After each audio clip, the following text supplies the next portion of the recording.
तुम्हारे जीवन में जो भी दुख है वे सारे दूर होंगे, लेकिन इस कहानी को आज आपको अंत तक सुनना होगा। इस कहानी से आपको पता चलेगा कि जीवन में असली सुख कैसे प्राप्त करें।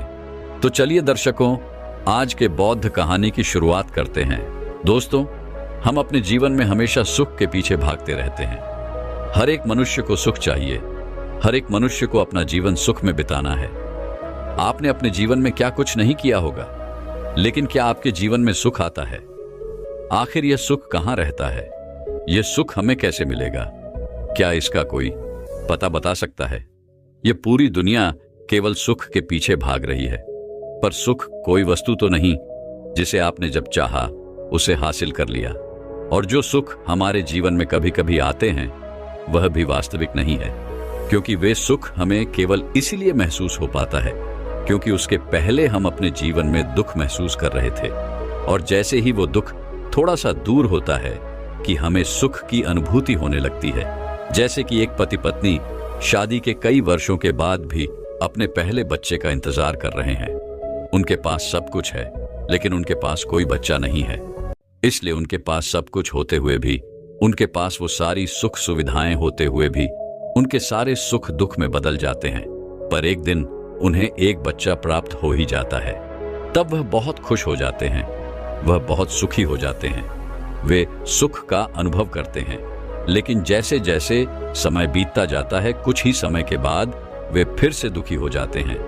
उस बच्चे की खर्च को लेकर, उस बच्चे की पढ़ाई पालन पोषण को लेकर, आपस में होने वाले तनाव को लेकर, तब उन्हें अपने बच्चे से मिलने वाले उस सुख का कोई ख्याल नहीं रहता।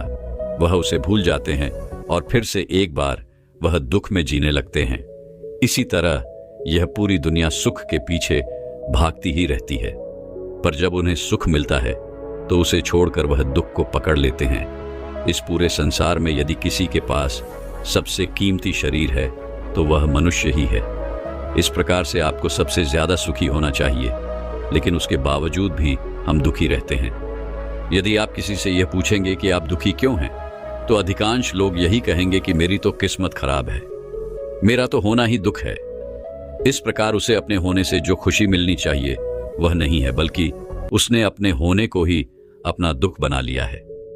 वह जिंदा है, वह जो चाहे वह कर सकता है।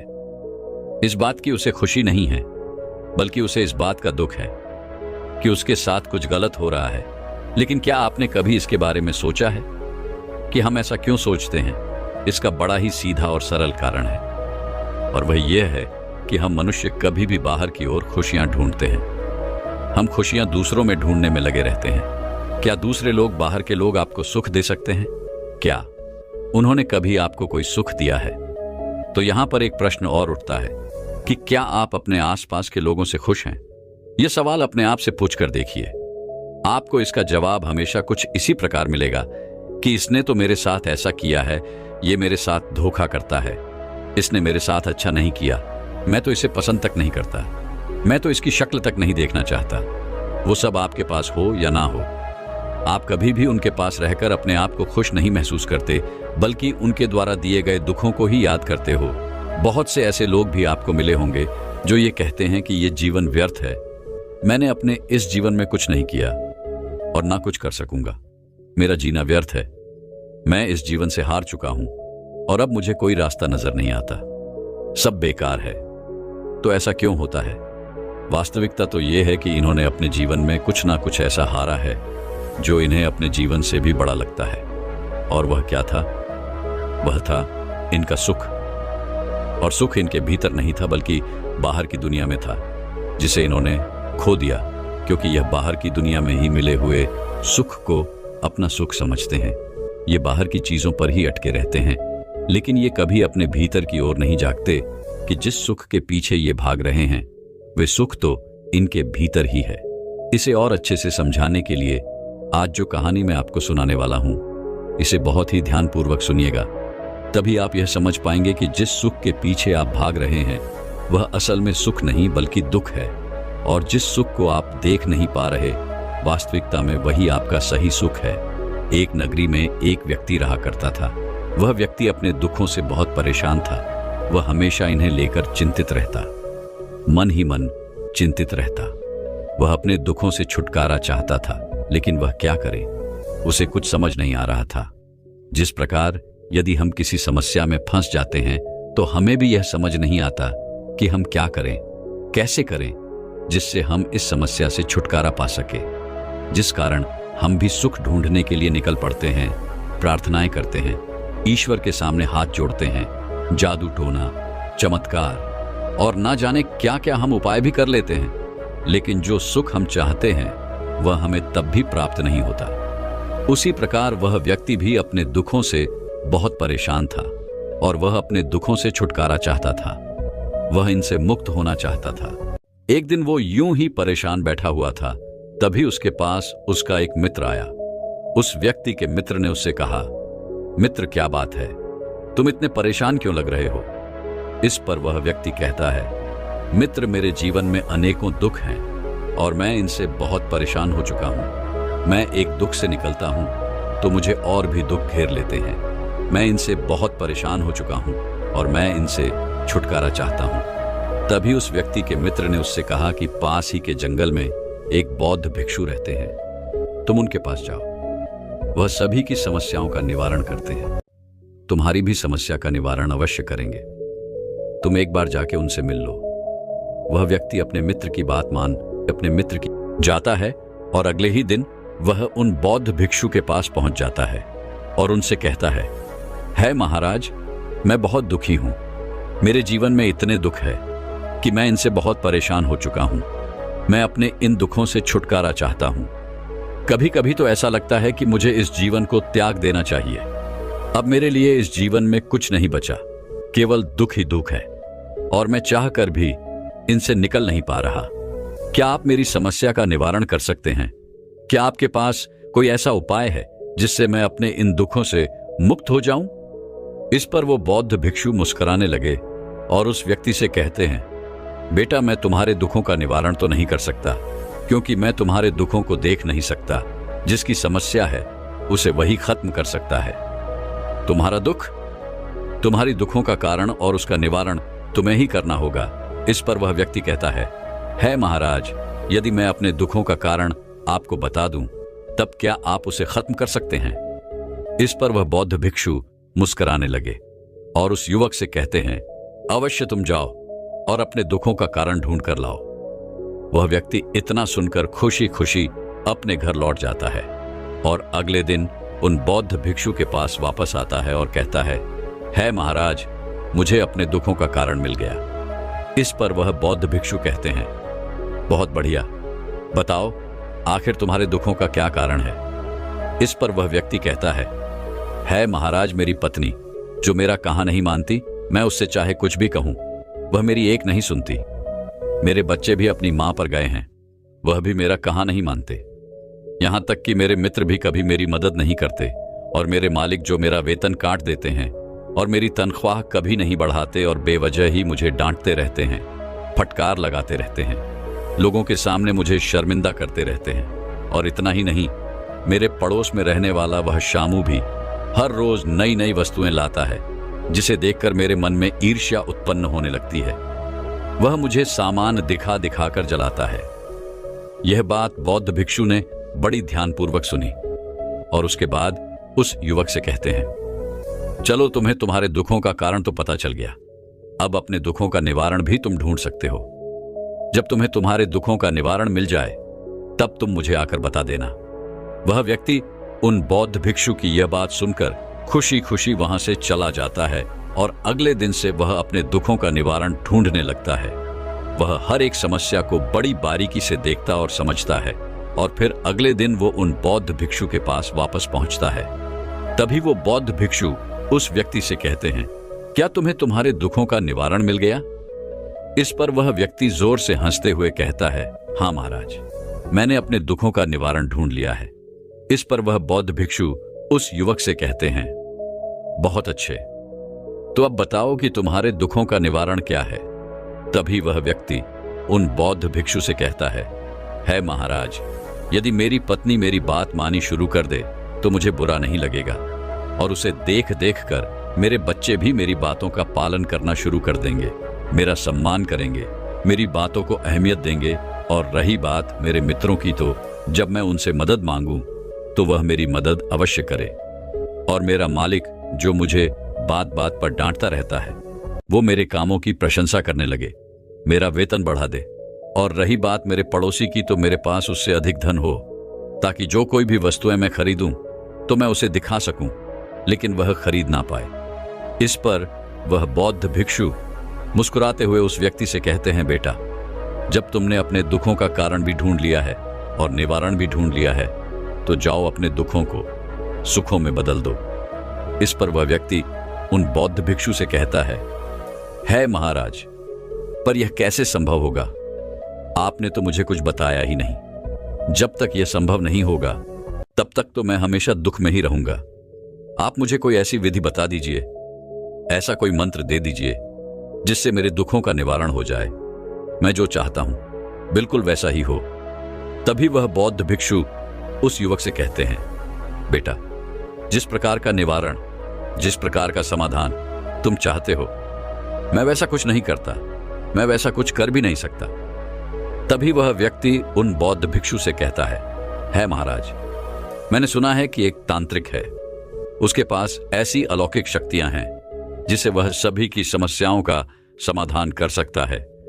मेरे मालिक का मन अच्छा कर सकता है, मेरी पत्नी की जबान बंद कर सकता है, मेरे बच्चे मेरी बात मानने लगे ऐसी व्यवस्था कर सकता है, और मेरे पास मेरे पड़ोसी से अधिक धन आ जाए, इसकी भी व्यवस्था वह अवश्य कर देगा। और रही बात मित्रों की, तो वह मेरे मित्रों में मेरा सम्मान बढ़ा देगा, जिससे मेरे मित्र मेरी हर बात मानेंगे और मेरी मदद भी करेंगे। और इसके लिए मुझे कुछ खास करने की आवश्यकता भी नहीं पड़ती। बस उस तांत्रिक को मुझे कुछ सामान देना होता है, कुछ खाने पीने की चीजें, और सब हो जाता है। इस पर वह बौद्ध भिक्षु उस युवक से कहते हैं, पर बेटा, तुमने तो यह सब करके देख लिया है, इससे तुम्हारा कोई लाभ नहीं हुआ।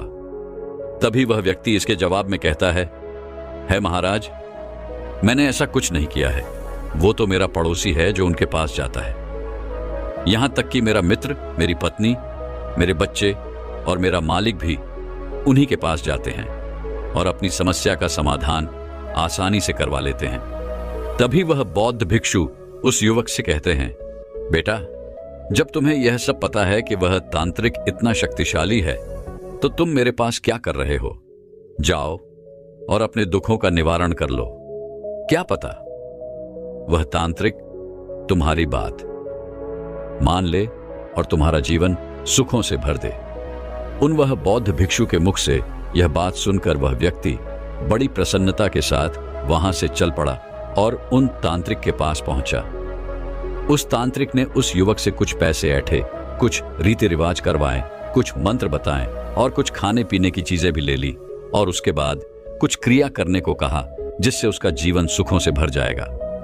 उसने उस तांत्रिक की बात मान ली और उसने बिल्कुल वैसा ही किया जैसा कि उसे उसके तांत्रिक ने बताया था। धीरे धीरे ऐसे ही समय बीतता गया और करीबन 6 महीनों के बाद वह वापस उन बौद्ध भिक्षु के पास पहुंचा और उनसे यह कहने लगा, है महाराज, मैंने बहुत कुछ करके देख लिया, लेकिन मुझे अपने दुखों का निवारण नहीं मिल रहा जैसा उस तांत्रिक ने मुझसे कहा था। मैंने वह सब कुछ भी किया, लेकिन मुझे कोई लाभ नहीं हुआ, बल्कि उस तांत्रिक ने तो मुझे लूट लिया, मेरा धन हड़प लिया और मेरी परिस्थितियां पहले जैसी थी आज भी वैसी ही हैं। अब मैं क्या करूं? मैं पहले जैसे दुखी था, मैं आज भी वैसा ही दुखी हूं। अपनी समस्याओं का निवारण ढूंढ रहा हूं।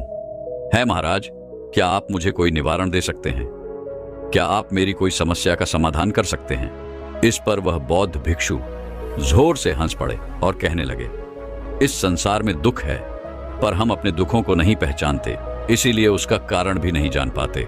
कारण नहीं जान पाते, निवारण भी होना असंभव है।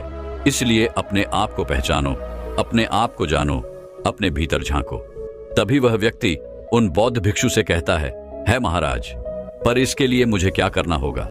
तभी वह बौद्ध भिक्षु उस युवक से कहते हैं, जाओ और जिनसे भी तुम्हें तकलीफें हैं, जिनसे भी तुम्हें दुख है, जाओ पहले उनसे पूछो कि क्या तुम्हारे कारण उनके जीवन में कोई दुख है। वह व्यक्ति उन बौद्ध भिक्षु की बात मान लेता है और वापस घर की ओर लौट जाता है। घर पर पहुंचकर वह अपनी पत्नी से कहता है, क्या तुम्हारे जीवन में कोई दुख है? पत्नी ने कहा, मेरे जीवन में केवल एक ही दुख है और वह तुम हो, मगर तुम तो मेरी बात मानते ही नहीं और ना ही तुम मेरी बात मानना चाहते हो, बस अपनी मनवाना चाहते हो। यदि तुम मेरी बात मानना शुरू कर दो तो मैं तुम्हें वचन देती हूं कि हम दोनों का जीवन स्वर्ग बन जाएगा। वह अपनी पत्नी की यह बात सुनकर वहां से चला गया और अपने बच्चों के पास पहुंचा। वह उनसे कहता है, बच्चों, क्या तुम्हारे जीवन में कोई दुख है? बच्चों ने कहा, हां, हमारे जीवन में एक बहुत बड़ा दुख है और वह है आप। यदि आप हमें रोकना टोकना बंद कर दें और हमें वह करने दे जो हम करना चाहते हैं तो हमारा जीवन सुखों से भर जाएगा और हम वह चीजें कर पाएंगे जिसके लिए हम बने हैं। अपने बच्चों के मुख से ये सारी बातें सुनकर वह वहां से चला गया और अपने मित्रों के पास पहुंचा और उनसे पूछने लगा, मित्रों, क्या तुम्हारे जीवन में मेरी वजह से कोई दुख है? इस पर उसके सभी मित्रों ने यही कहा, हमारे जीवन में तुम्हारी वजह से ही दुख है, क्योंकि तुम हमारी बात नहीं मानना चाहते, हमारा सम्मान नहीं करते, हमारे साथ रहना नहीं चाहते। हम जो भी तुमसे कहते हैं तुम उस पर केवल बहस करते हो और अपनी ही मनवाने में लगे रहते हो। वह अपने मित्रों की यह बात सुनकर वहां से चल पड़ा और अपने पड़ोसी के पास पहुंचा और उसे कहने लगा, मित्र, क्या तुम्हारे जीवन में मेरी वजह से कोई दुख है? तभी उसका पड़ोसी भी उसे कहता है, हां, तुम्हारा होना ही मेरे लिए सबसे बड़ा दुख है।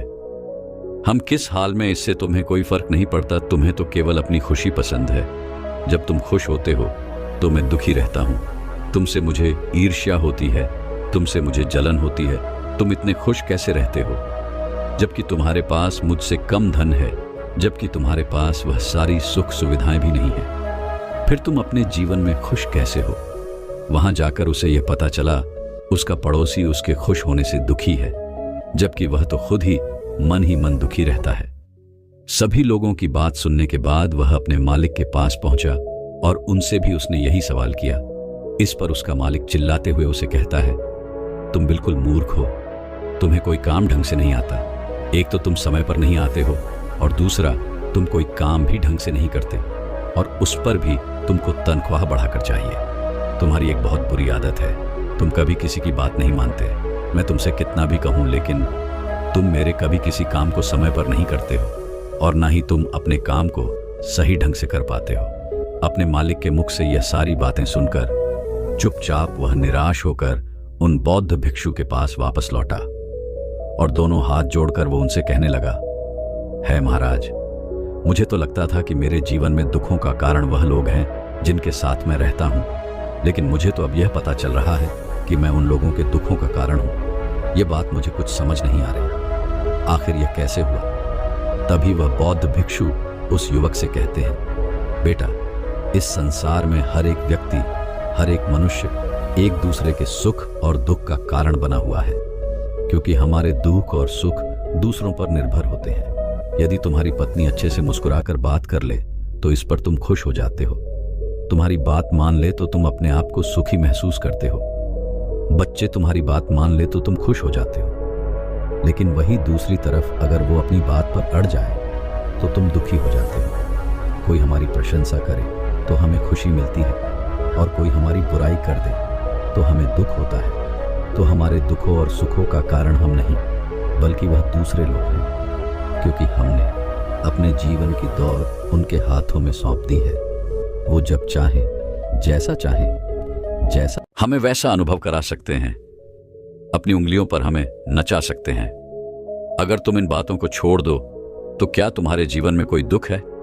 उन बौद्ध भिक्षु की इस बात को सुनकर वह व्यक्ति कुछ देर के लिए चुपचाप यूं ही खड़ा रहा।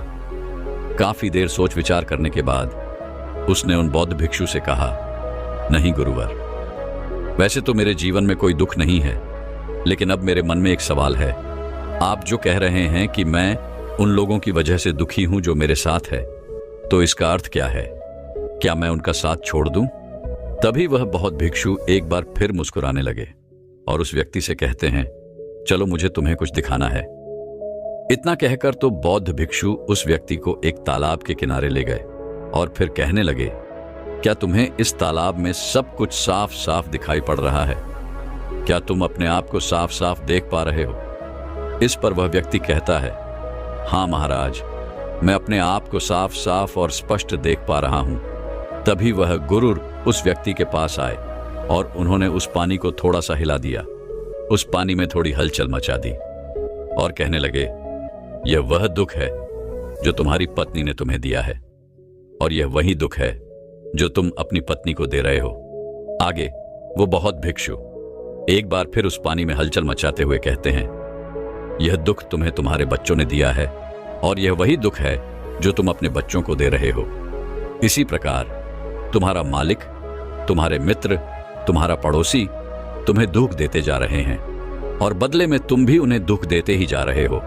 और उसके बाद उन बौद्ध भिक्षु ने उस युवक से कहा, अब बताओ, क्या तुम अपने आप को साफ और स्पष्ट तौर पर देख पा रहे हो?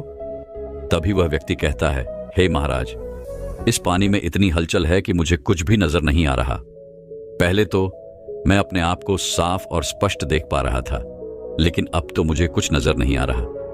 तभी वो बौद्ध भिक्षु उस युवक से कहते हैं, बेटा, हमारे दुख भी कुछ इसी प्रकार से हम पर हावी हो जाते हैं, और जब वह हम पर हावी होते हैं तो हमें कुछ नहीं दिखाई पड़ता। हमें तो केवल वह दुख नजर आता है जिसके कारण हम दुखी हैं, और उसके कारण हम अंदर से पूरी तरह से टूट जाते हैं। हमारा मनोबल पूरी तरह से टूट जाता है। हमारा मन दुखों और कष्टों से भर जाता है। हम अपने आप को देख ही नहीं पाते, बस दुखों को देखते रह जाते हैं। और हम देखे भी तो कैसे हमने जो दुख दूसरों को दिए हैं, उसके बदले में हमें भी तो वह दुख मिलेंगे ही। अर्थात उस पानी में जो हलचल हमने मचाई है, वह हलचल तो तेज होती ही चली जाएगी।